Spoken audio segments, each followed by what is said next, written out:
Hello and welcome back to the Kiana Experience. It's the last day of June, so I really wanted to not be the only person to not put out a look for Pride, and also I do consider myself an ally. So there you go. If you're interested in the story that I'm about to tell, which is how I left Buddy on the beach side during a hell date, and also just watch me put together this gorgeous look, then keep watching. And if you're new to my channel, before you do anything else, make sure you hit that subscribe button. I've almost met my initial goal of 100 subscribers. I'm probably like 8 short, so now my next goal is 250, so help your girl out and just come and see what I got to offer. So anyway, without further ado, this story and video.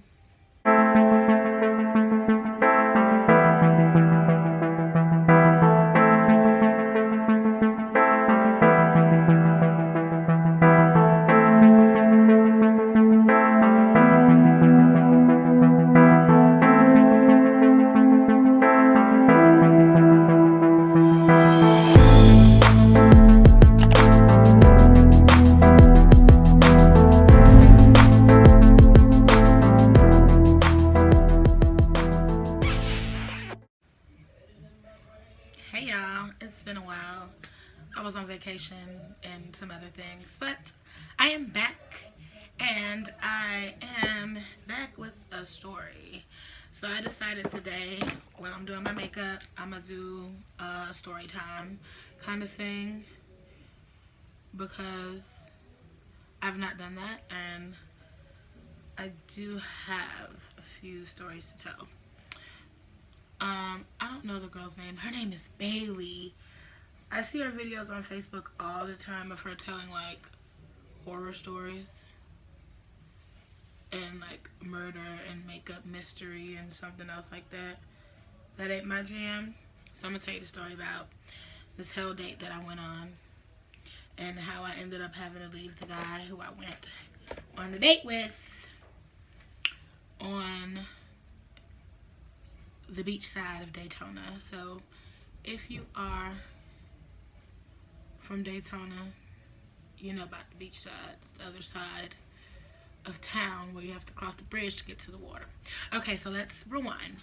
This is approximately 2011, around there, and I am a college student. I'm a junior, I want to say. Yeah, because I graduated 2012. I'm a junior, and this was my last year living like on campus. So this had to have been the fall semester, so the beginning of my junior semester. And at that time, I had been working at Sunglass Hut for about a year. I started working at Sunglass Hut the previous school year. So I was working at Sunglass Hut, and at that time, the Sunglass Hut that I worked at was a kiosk. So I was legit like smack dab in the middle of the mall. There was no like not seeing me. So there was this guy who came in the mall, and I had seen him before because I'm very observant. It's Volusia Mall in Daytona. It's not that much going on in there to where you wouldn't like remember somebody anyway. So I'm at work and I'm in the mall and I'm minding all of my business, and this guy, he comes up to me and he's all like, "Oh, you're beautiful." And I'm like, "Oh, thanks, you know, cool, thank you so much. I wanna take you out." And I was just like, no. He wasn't unattractive. It was just something about him that just didn't make me have this like resounding yes, I want to go out with you. It was like, I can see the regret. I could see me like not being here for it. So there was nothing that I could like particularly spot that was wrong with the guy. But again, nothing gave me like a strong resounding, you hear that thunder?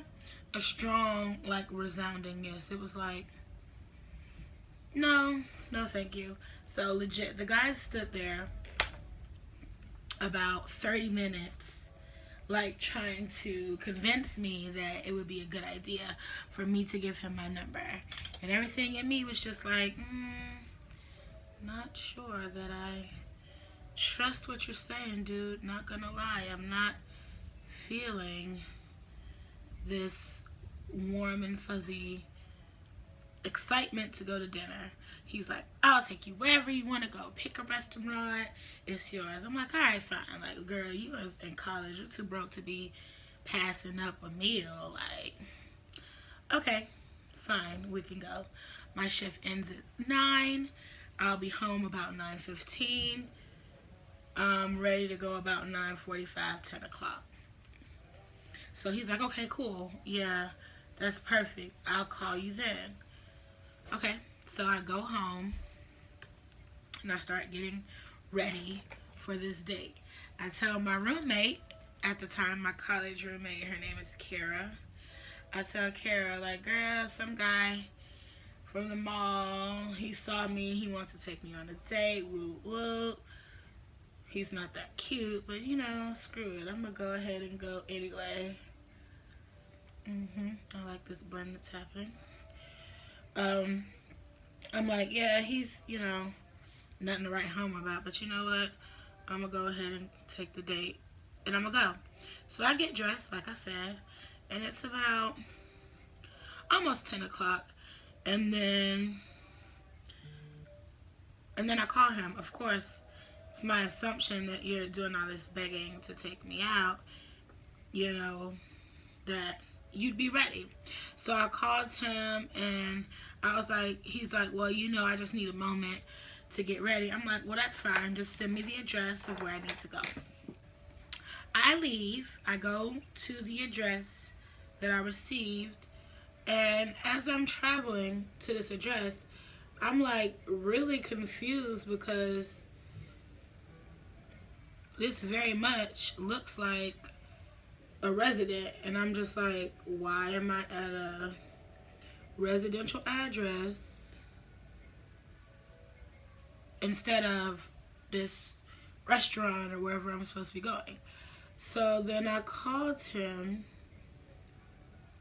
and I'm like, hey, I think I'm at the address that you sent, but it's a house.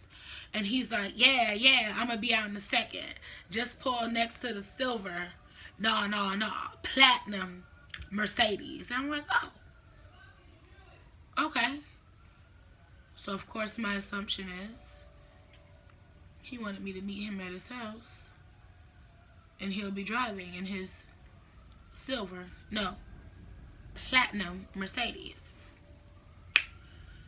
So as I'm sitting there, looking out the window, trying to peep my surroundings, trying to see what exactly is going on, he's approaching my vehicle, reaching for the doorknob, and he's gotten in. And I'm like, oh, I was driving? I didn't know this. So he didn't communicate that, nor did I ask, because I was making assumptions that, again, you're literally like talking and begging for me to like go on a date with you. So I was assuming that you had a plan, a ride, you know, the minimum. So I didn't make a big fuss about it. I was like, okay, well, I'm driving. Fine. So then he goes, well, where you want to go? And I was like, I thought you had a plan. He was like, well, I said I'll take you wherever you wanted to go. I said, fine. I want to go to this cool little Japanese joint, but they were closed. It's 10 o'clock. So only places we can go at this, it's after 10. So like the only places we can go really are like bars, late night eateries, what have you. Which, you know, whatever. I'm here for the free food and drink anyway. And maybe some stimulating conversation. Maybe it'll surprise me. But after the 30 minutes of, you know, the experience I had prior to meeting for this date, I kind of knew. I kind of knew that I wasn't going to be like delighted, excited, you know. Let me fix this orange. I kind of knew it would just be like, alright girl, just get what you can. It's turning pink. It's turning really pink. I think it's turning really pink. I really think so. So again, based on the interaction I had prior to even leaving for the day, I wasn't expecting to be blown away. We ended up having to go to a late night spot because everything was closed, and he didn't have the backup that he suggested with a backup, because even though he suggested, I want to take you to this nice place or whatever, or wherever you'd like, he didn't have an actual suggestion. So we ended up going to this little bar that like you can hear the music from the street when you're riding by in a convertible vehicle or something, I guess. So I'm like, this will do, you know. I order like a surf and turf plate, which is like a 7-ounce steak and some shrimp and like broccoli or something. I got water to drink, and I wasn't really trying to have it to be a long drawn out process. So when we get to this little joint, I'll call it a joint because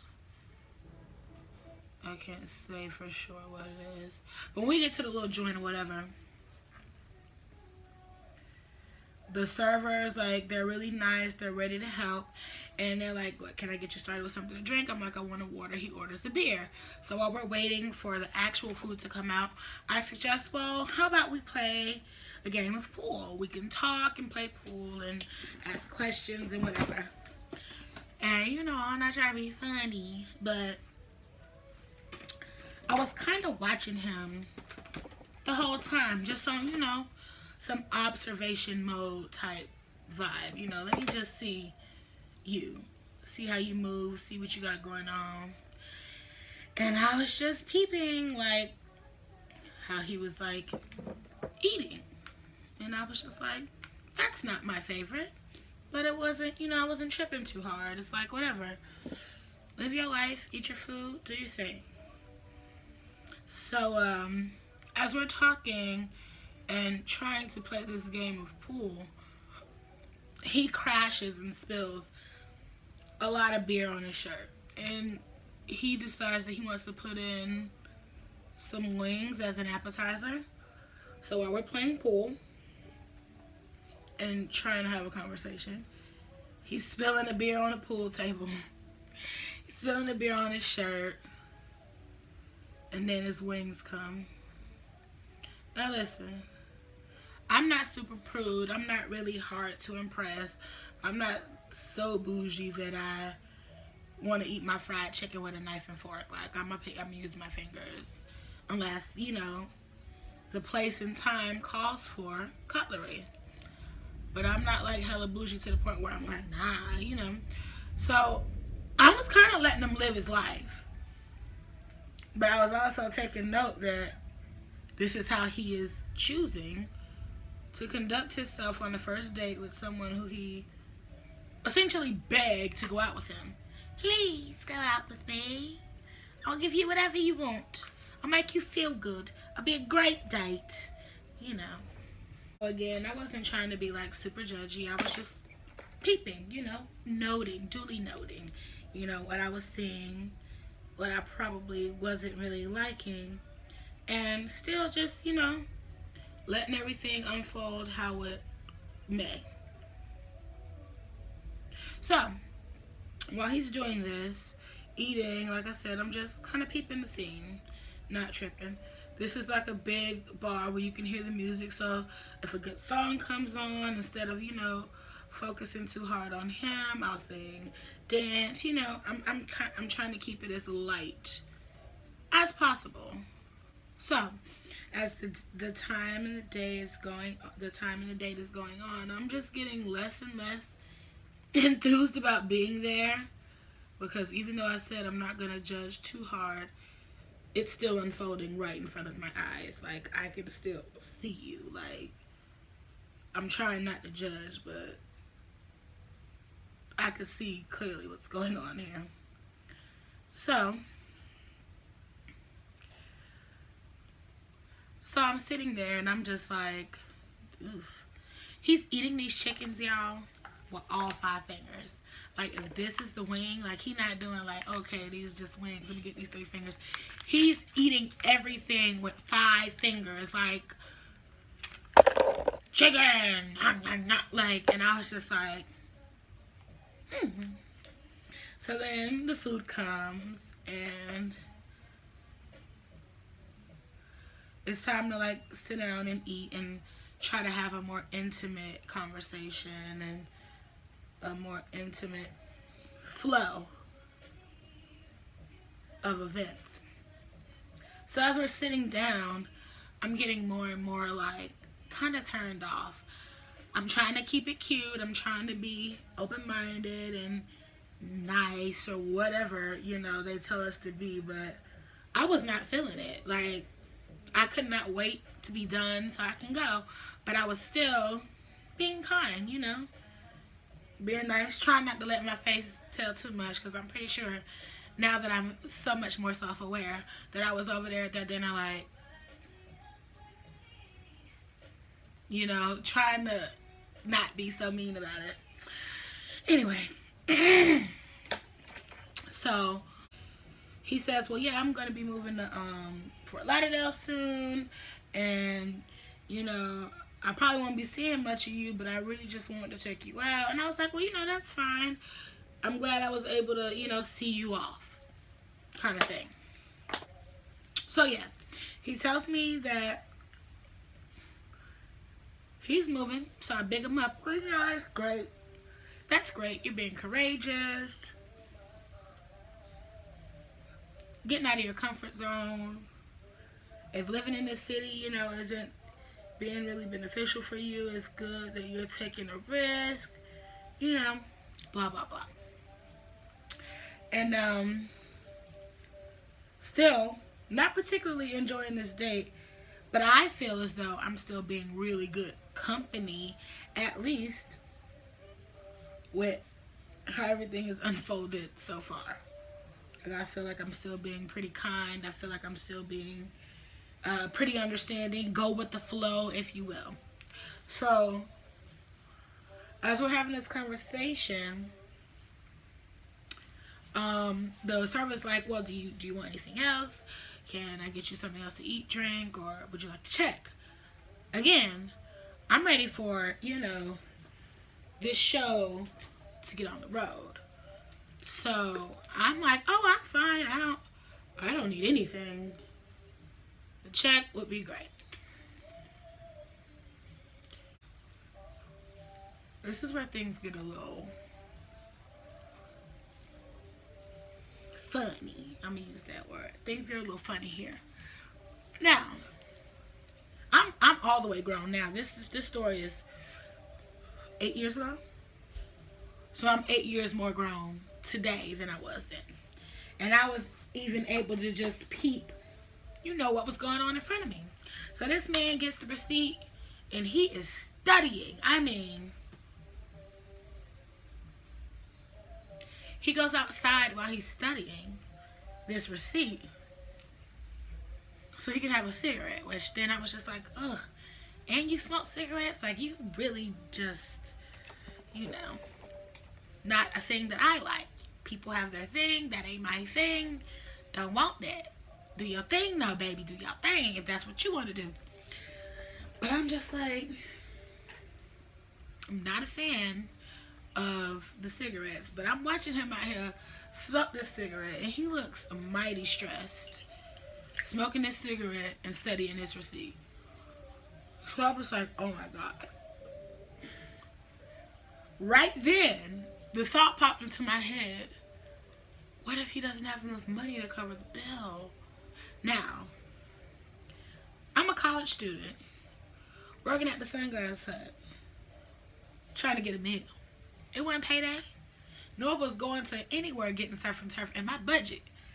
I went on this date because you offered me and begged me and asked me and pleaded with me to please spend some time on a date with you and I obliged. But I definitely was not prepared or able to chip in any way. And not because I couldn't. Like, I'm broke in college, and you ask me here, sir, like, oh, I don't know. So now I'm feeling anxious, like, I'm scared because it's like, I don't want to get stuck here with the bill. I ain't got no money. I don't know this guy, so I don't know if he's gonna run and try to leave me or do something crazy. And while he is out there smoking a cigarette, studying his paperwork, I'm over here like peeping everything. Because I'm just like, baby, you need to know what's going on, okay? Because you need to know what's going on, because this can't be you. This cannot be anything that you are assuming the responsibility for. You can't be taking on anything from this bill. And again, I literally was not in a position to. Again, I can't stress how broke and college student I was, okay? I might have had $8. And that $8 might have been like, that's my gas money till I get paid on whatever, you know? I probably spent whatever I needed on groceries, and whatever I had was what I was going to have. It was not going to restaurant on the beach side, sir who begged to take me out. And then I just started thinking, why would you beg to take me out when you know you ain't really got a job like that? When you know you about to move or leave the next day to go somewhere else? Like, why would you be trying to prioritize dating? Or, you know, I didn't get that. But everybody different. Everyone is different, you know. So, I didn't make a big deal about it. I just was paying attention. So I said, you know what? If this man don't pay this bill soon, I'm leaving. I'm just going to go get in Camrisha. That was my car's name at the time. I had a Toyota Camry. I was like, I'm about to go get in Risha and sayonara, cause what I ain't and can't do is be here stuck with you when I'm trying to be nice and do you a favor and give you my time anyway. So I just noticed how stressed he was looking during the cigarette. This is all the dialogue I had while he was smoking the cigarette, mind you. It was like, here's the bill. I'm about to go smoke this cigarette. Whoa, this bill, how did it get like this? Then he came inside. After he smoked the cigarette, after he studied the bill, he came inside and he got on the phone. Okay? Came inside and he got on his cell phone. And he started a conversation with someone. While he did that, he gave the server his card, and the server ran his card. Now, I'm no genius, but I've been to restaurants before, you know?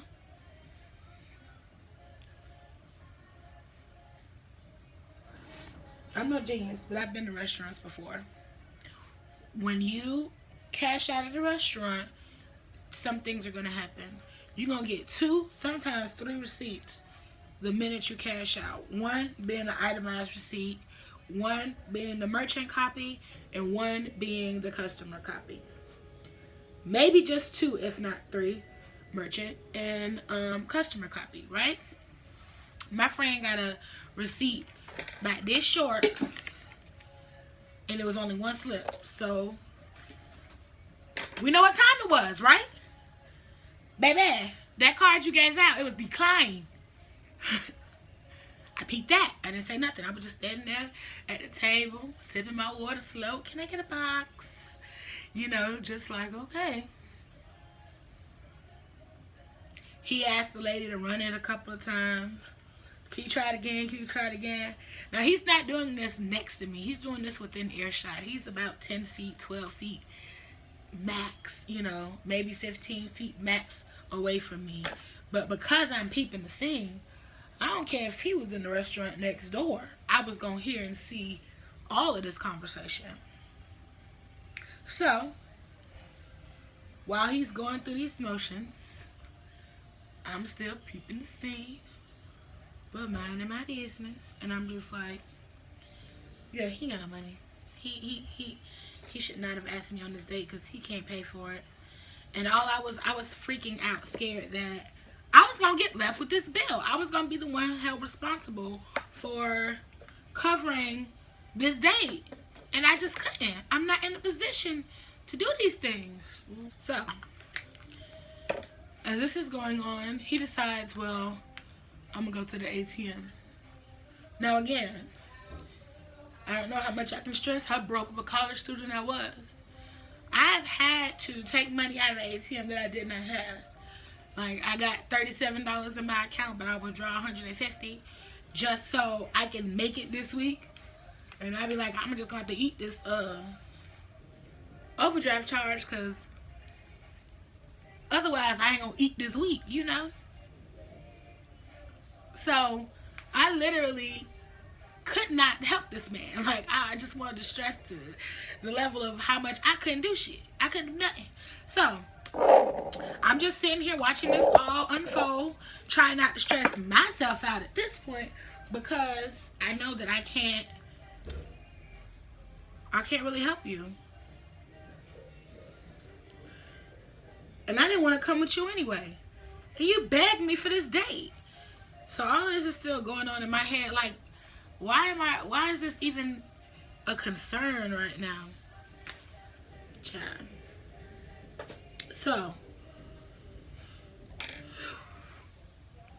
he goes to the ATM. He stands at the ATM for about 8 minutes. I'm not making this up. He stood at the ATM about 8 minutes. I don't know if he was actually keying things in. I don't know if he was coming up with a plan. I don't know if he was trying to get the machine to give him 50 when he only had 22. I don't know. But I know the stress that was on this man's face whilst standing at this ATM.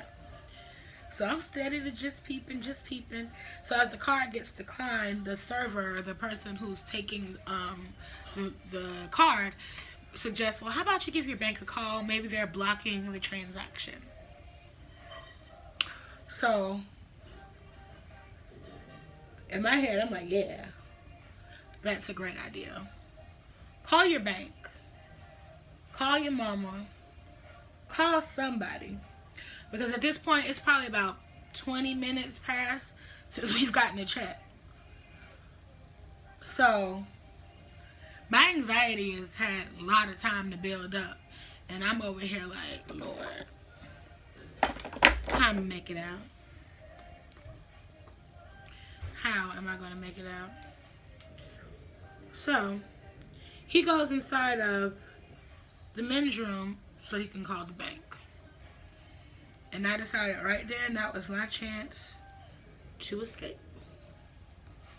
As soon as he went into the bathroom to call the bank, I hopped up and I went and got in the car. And I started driving, and I did not stop driving until I got to my dorm room. As soon as I was going into the gate of my dorm, he calls me. And I was like, no. We don't have anything to discuss, sir. I did what I could do. You know, and I'm not being funny. I really did what I could do. I came after I really could have just been at home in the bed chilling. I came out anyway, you know. I came out anyway. I got dressed for you and gave you a ride to the date, even though that was not a part of my plans either, because I asked for the address of where we were going. And you gave me the address to your home. I was really understanding and kinda, I'm gonna say kinda, non-judgmental when you ate like Shrek's first day out of the gate, you know. I kind of just let you live your extra most bestest life, you know. I kind of did my best to not judge you. Can't say I was super successful, but I did try. And then when I finally got to my wits end and decided, no, this cannot work, I left. Now, he called me. I didn't answer the phone because I felt like I didn't really have anything to say to him. I couldn't imagine what I'd be able to say to him that wouldn't have been, like, first of all, hella mean, because, like, you literally just wasted my time and yours. So I couldn't imagine what I was going to say that wouldn't have been, like, hella mean. And then there was no way that he could kind of redeem himself either after all of this has happened. So I was just like, we could not talk too, you know, that's fine. So he called me like 4 times and then he left the voicemail. So when I checked the voicemail, he was going off. He was mad. He was big mad. He was like, you bitch, you left me. You ain't nothing but a gold digging slut. And I was like, no, my friend, you're using it wrong. My friend, that's not how this goes. I was so taken aback and so offended that this gentleman had the audacity, the unmitigated nerve to sit there and call me a gold digger. Now, I think that a gold digger, number one, ain't even necessarily a bad thing. There are women who are really here for the bag, and there are men who date them. So, it's just what you want. I don't have to have no man who's like, I got all the money, I'm rich. But I do want somebody who has enough sense to be like, I ain't got it today, babe.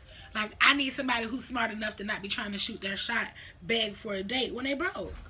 I want somebody who can respect themselves enough not to embarrass themselves and put themselves in that type of a situation. So, I wasn't offended that I was being called a gold digger. I was offended that he was calling me a gold digger. Baby, you probably ain't got no copper. How you gonna sit here and accuse me of being a gold digger? But you know what? I kept minding my business, didn't answer the phone. And that was the end of that. That was how I met a man and went on a date with a man and left the man on the beach side of Daytona Beach, Florida, because he begged me for a date. And he couldn't afford it. He begged to take me somewhere and he could not afford to do so. That's just crazy to me. I don't think I did story time right because I finished it too soon. I don't have another bad date story.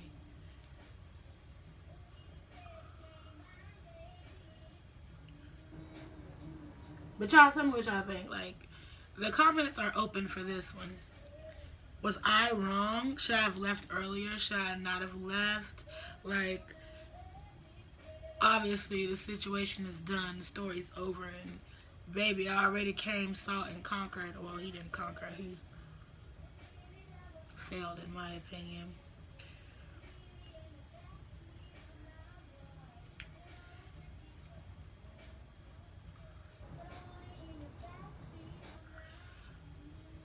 But I genuinely want to know what people think. Oh, what the fudge did I just do to my face?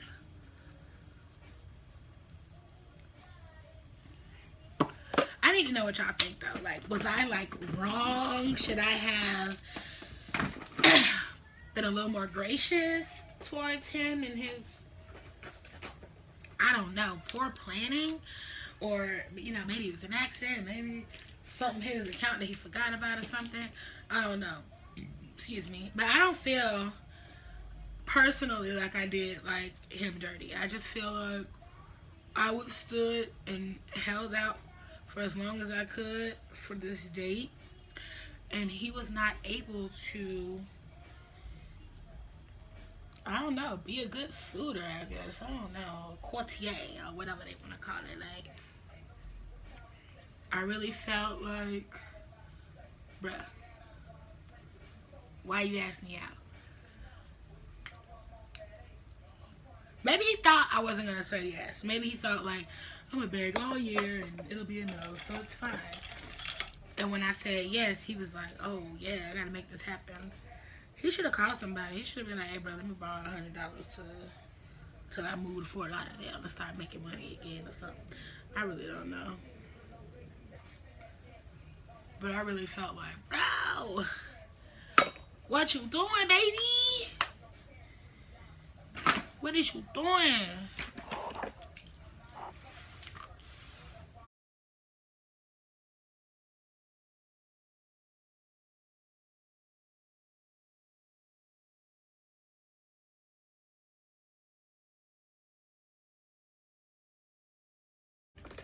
So basically, I just want some feedback on this, y'all.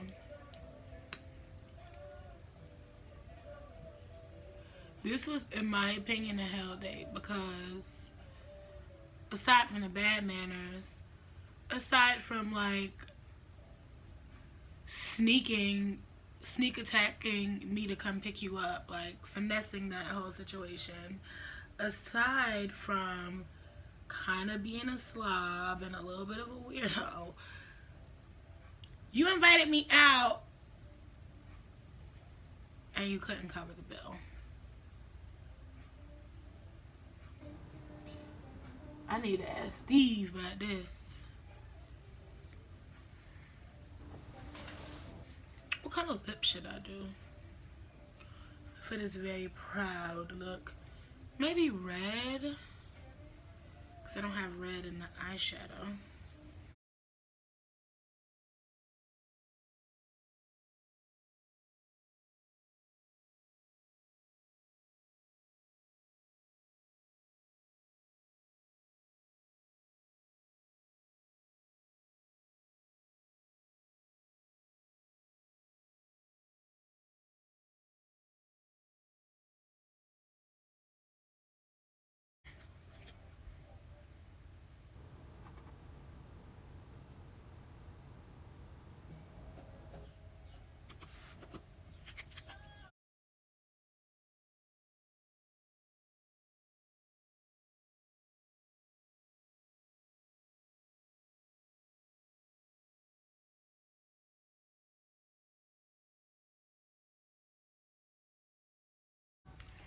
So, I'm going to put a coat of this magnetic eyeliner.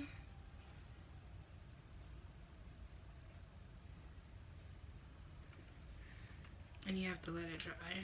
And then do like another coat.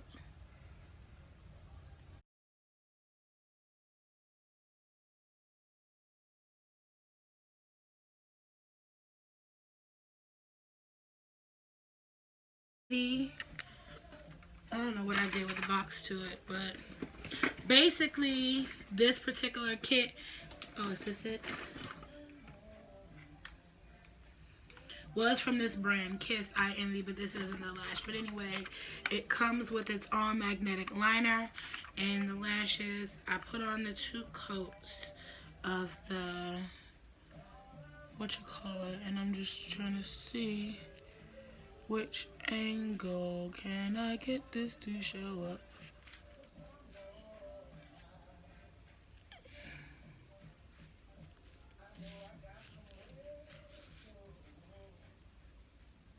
These magnets are on.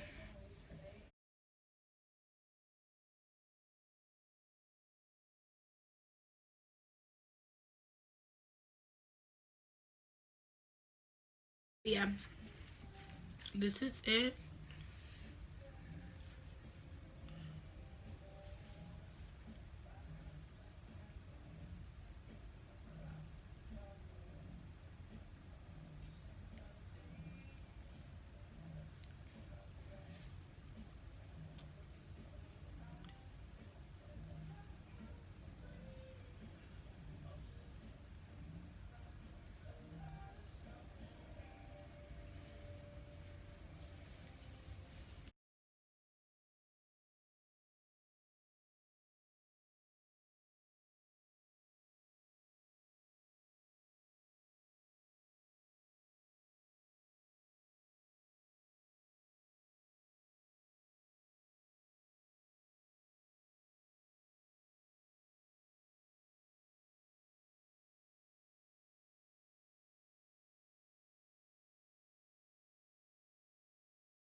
Period.